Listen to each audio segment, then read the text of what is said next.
ఈరోజు Telangana motor transport drivers union మరియు JAC ఆధ్వర్యంలో శ్రీయుత గౌరవనీయులైన తెలంగాణ రాష్ట్ర మంత్రివర్యులు శ్రీ తుమ్మల నాగేశ్వరరావు గారికి విషయము భారతీయ న్యాయ సంహిత 2023 చట్టంలోని సెక్షన్ 106/2/2(1) రద్దు చేయాలి.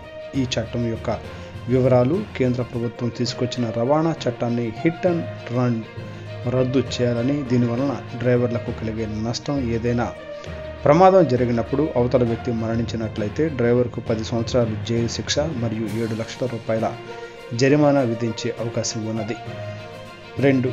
డ్రైవర్ అందరికీ సంక్షేమ బోర్డు ఏర్పాటు చేయాలని కోరడం జరిగింది. ఈ యొక్క కార్యక్రమానికి Telangana motor transport driver union జిల్లా అధ్యక్షుడు పెరుగు భిక్షం మరియు జిల్లా general secretary Gokar Nageswararao, joint secretary Kamalakar Reddy, committee సభ్యులు మురళి మరియు జేఏసీ నాయకులు పాల్గొన్నారు.